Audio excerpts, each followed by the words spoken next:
everybody, my name is Grace and it's finally here, my spoiler review for The Flash.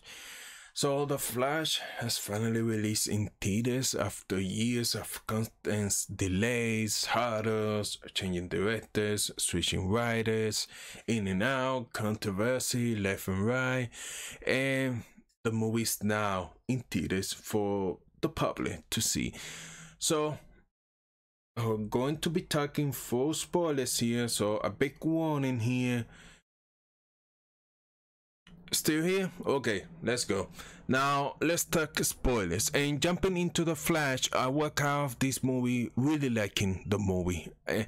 A big smile on my face. Now I've seen it twice now, and I just wanted a good Flash story, and I thought they delivered that. And I was so skeptical about adapting the Flashpoint storyline so early with this first movie, but the angle they took with Supergirl and Michael Keaton's Batman, and I thought it worked. And I even like how the movie was able to tell the origin of Barry Allen for the first time, being this his first big live action movie, and the storyline involving the two versions of Barry Allen worked perfectly to show the more mature side of this new Barry Allen, and the attention to details with the Flash powers, how he's always running low on calories, the way he can face two worlds, like stuff right off the comics. It was just a fun blockbuster film that left me smiling, and a little sad that the old DCU is kind of gone. Still, I'm completely aware of some of its messy flaws and genuine CGI, and the ending, like, what the hell. So let's start off with like the first 10 to 15 minutes of the movie that I thought were really fun and great. It really set the tone for this film. And you have Barry Allen, of course, is running late for work, a typical trope with the Flash. That ironic that the fastest man's alive is always late. As soon as Jeremy Irons' Alfred calls up Barry Allen and says, "Hey, Batman needs your help immediately," and turns into an episode of the Justice League animated series. Barry Allen is like, why don't you call Wonder Woman or Superman? And we get, of course, another headless Superman cameo. It really made this messy DC universe feel connected. Now the candy stuff that he need, the chocolate for the calories, that was funny. And here is when we really start showing you this film, the stylistic choices for the CGI. If you haven't heard by now, Andy Muschietti, the director of The Flash, has come out and said that a lot of the CGI in The Flash was intentionally made to look weird. He basically said that we were looking from Barry's PVO, so that light and textures looks differently when you're moving really fast, and I actually do believe him. And I don't think there's kind of some weird excuse of the director they made up, because everyone's bagging on the bad CGI. And the moment where Barry is like inside the Speed Force, this cannonball, and he gets to the events of his timeline play out, that was clearly a stylistic choice. And the characters in the Speed Force were meant to look very clay, like a rubber. I understand that, but then there are moments outside of Barry Allen's perspective where the CGI just look horrendous. It just doesn't look great, particularly Ben Affleck's Batman on his motorcycle. You can excuse that as a stylistic choice. And then you have the sequence where Barry Allen is in Gotham, and there's criminals blowing things up, blowing up the place, trying to get Batman distracted so they can steal some stuff. And what a bold choice to have the Flash running in slow motion and a bunch of CGI babies about to get murdered too, like scalpels of fire, explosion, broken gas, making the babies in those sequences very CGI. and Robert, I understand that being a stylistic choice, it was campy and fun. And then we get past to the scene where we get to see more awesome more Ben Affleck's Batman in action. That the last we'll probably see of him, and where we get a typical Batman villain situation. If the liquid hits Gotham River, all of Gotham will be dead by noon. That's just classic Batman shenanigans right there. And beginning the cameo of Wonder Woman's Gal Gadot to save the day, having Ben Affleck's Batman attached to the lesser of two, spilling out his personal thoughts and how he's too big of a man to say thank you, and Barry Allen knowing what says he is, but he's a virgin. But again, to me, that's campy fun, and still had a lot of fun with that opening.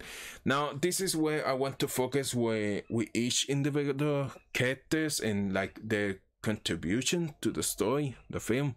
So finishing off with Ben Affleck's Batman, since we already started talking a little bit about him, the very last sequences we get of him as Bruce Wayne talking to Ezra Miller about just maybe you can travel into the past, where they do reference Zack Snyder's Justice League. Bruce specifically as it was like going back in time the way he did it in the Snyder movie, and very clarifying on it. It was more different than that he could go back much further, but it really gave such a wonderful parallel between these two characters, where Batman is a crucial figure in this Flashpoint story. Both Barry and Batman are individuals who lost their parents long ago, and that loss they face as children is kind of what defines them and made them the heroes they are today. I thought that conversation was really profound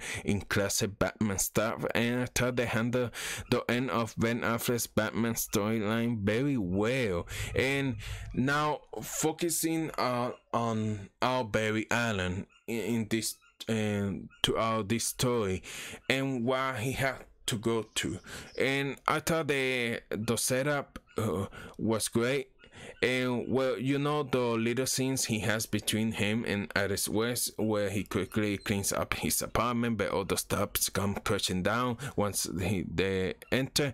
The way he started to face to the wall and steal his neighbor's beer, but exploded once he opened it. It was funny stuff. That human stuff worked for me. Letting Barry, once he get the idea that if he makes just a minor change of making sure his mom's buy a can of tomato, ensure that his dad never leaves his house, so an intruder never comes in, thinking that the place is vacant, ending up killing his mom, everything will go just fine. And it has that essence of a feeling like a classic time travel Back to the Future type of storyline, which makes sense why they reference Back to the Future a lot in this movie. I like the little Easter eggs they mentioned for classic movie fans. They like once Barry changed things in the new universe, every store is now the Mary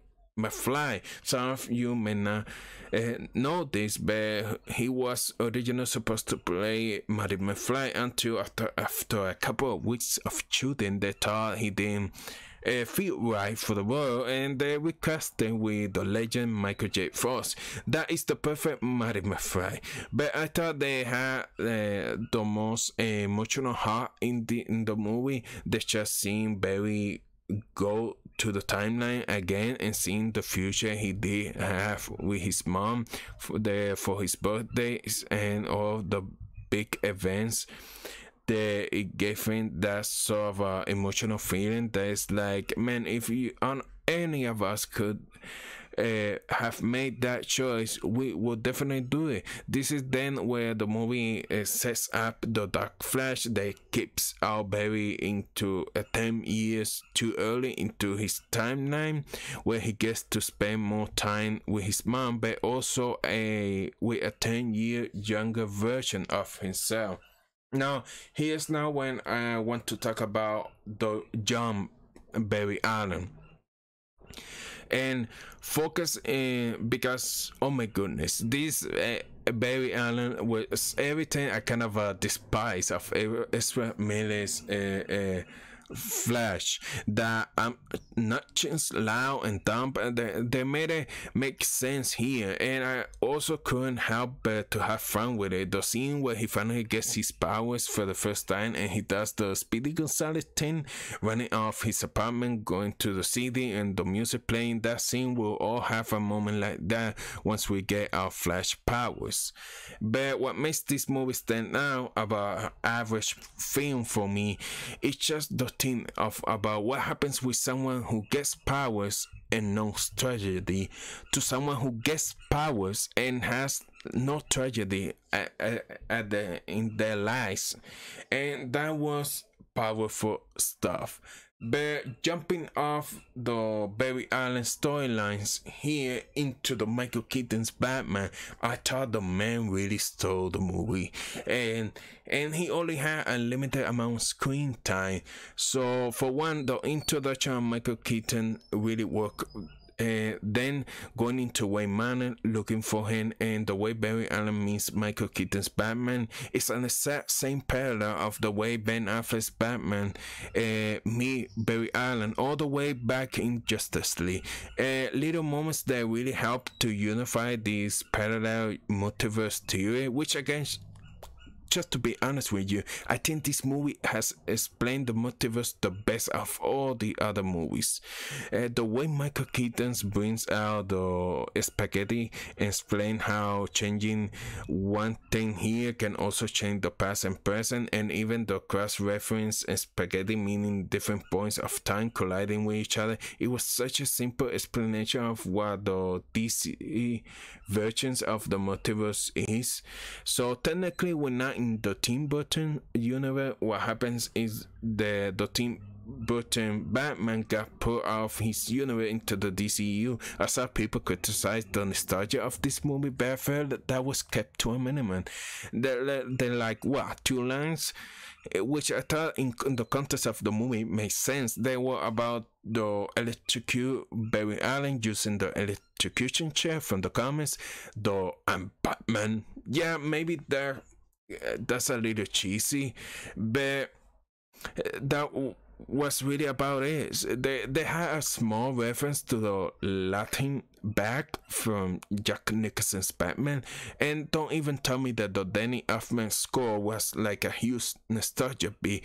I would have been pissed if they have gave Michael Keaton Batman and didn't include the Danny Elfman score. That is too iconic with the character, and that scene where he goes up against the big Kryptonian guy and jumps on his back, and he's kind of a leaf and fragging and putting bombs in top of him and then knocks him out. I was like, that's awesome. Now let's talk about Supergirl for a little bit. Now I really like Sasha Gadget's inclusion here, but I feel that she was the character with given the least to do in this movie. Her stuff with General Saw and actually being the one with the index coders in her instead of Henry Cavill's Superman, I thought that was interesting. I really love the scene where she carries Barry Allen in the air and to get electrocuted by the lightning. That's where the CGI actually looked good and still really up in the air if Sasha Calle would be the Supergirl for James Gunn DCU movie, Woman of Tomorrow. But I would definitely be all for that because I do see potential for her, and I think she was really committed to the character she was playing, and she's a big fan. Now let's move on to the ending of this movie, and the third act, where a lot of the craziness and weirdness happens. This is where even myself, someone who really liked this movie, was also going, oh damn, they could have done something better here. So they built up the fight, and I thought they were funny. Flash gets his powers back, so the younger Barry has to make the Michael Keaton's Batman suit into a Flash suit. I thought that was funny, and where they go ahead and chop off his ear, or when they get into the battle and he turns in his head, where you're not supposed to do that with the Michael Keaton suits, and the eyes and mouth are misaligned.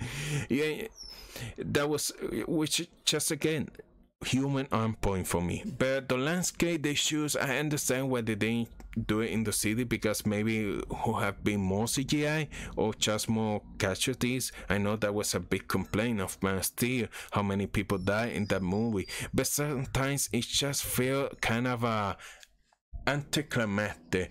And it's when you get inside the corner bar and we start to see John Barry go evil, and the way they just rush away the dark villain storyline, and then the introducing the cameos. Now, I'm not going to lie, I like how just resorted to the cameos in one scene. It wasn't like a large part of the movie. My audience clapped and went crazy when Christopher Reeve was on screen, Adam West Batman right off in the corner, but I do think it was just a weird choice to have them being rendered CGI characters. Why would you just use previous footage? Even like George Romero cameo in there, the person who plays Superman, the Adventures of Superman back in the 50s. I think this was the anniversary of his death, and you bring him back with CGI. When you think about it that way, it just feels weird, and I think there were more tasteful ways to handle that. Now let's go into the cameos of the people who are alive, like Jay Garrick cameo. I thought it was interesting, just kind of showing you the history of the Flash characters past and present, and of all those CW people you can include. Why not include Greg Gustin, man? I think that was a big missed opportunity here. Now, the one that got me really hyped was Nicolas Cage freaking Superman.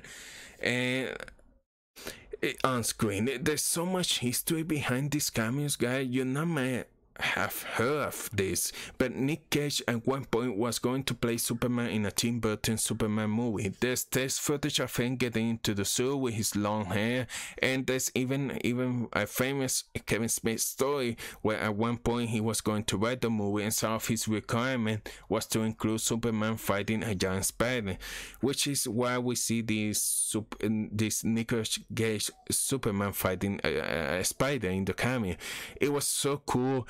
Finally to see that piece of cinema history that could have been finally come and realized, and honestly felt like a celebration of DC. So we eventually get to the point where John Barry kicks himself, erasing everything that happened, but all Barry goes back to the past and has a heartful goodbye to his mom, and I thought it was emotionally beautiful, but not before changing one more thing that helped prove his dad innocent when he moves the cans of tomato from the bottom shelf to the top chair of the grocery store. That way Barry's dad looks up, grabbing a tomato, and the surveillance camera catches him. They're giving him an alibi, getting out of prison in present day. Later Barry gets out of the car, and to my surprise, Josh Clooney coming out of the car, and that was fun. Honestly, it was a big surprise. And just for people, it's like the most laughed at version of Batman to end the DCU, with Ismail's 2 falling out from where it was broke early in the movie. It was a funny guy, and for people wondering, does this mean George Clooney is now the DCU Batman? No, James Gunn already confirmed a while back the the Clooney cameo was just again. That's the end of the Snyder slash DCU. And that's kind of a weird way to end things off. Let's go to the original ending of this movie. Now, the original ending of this movie is actually really easy to find. There are a lot of set photos all over the internet. The original ending of this movie was going to be Barry coming after having changed the little incident in the past, prove his father is innocent. And after doing so, he will go the DCU. Michael Keaton's Batman is now the main Batman in that original ending, and Sasha Calle's Supergirl is also there as one of the super people. And this is what's going to be the ending of the movie, and it was going to set up like the sequel, like for the Batgirl movie, which was is explained why Michael Keaton's Batman was training Batgirl there, and there was some hints of him having a Robin, a different Robin. That was the original ending and plan of the film, and that wasn't going to be permanent. This was all going to lead on a Crisis on Infinite Earth situation, where we will have eventually gotten another appearance from Ben Affleck's Batman and now Justice League group of characters, multiverse, hopping and having this all of war.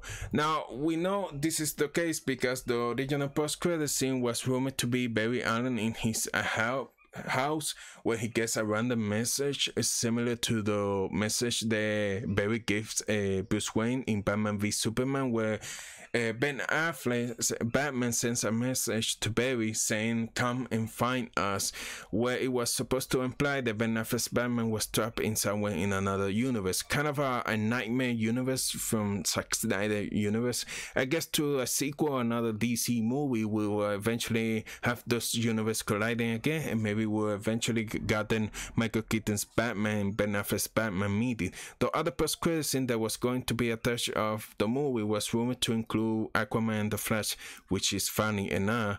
It was the final post-credit scene is in the movie now, but that post-credit scene was originally going to be Barry Allen and Aquaman talking about in a bar, and Barry goes, "Man, it's such a shame the saw cue of Henry Cavill's Superman, because it would have been really nice to me."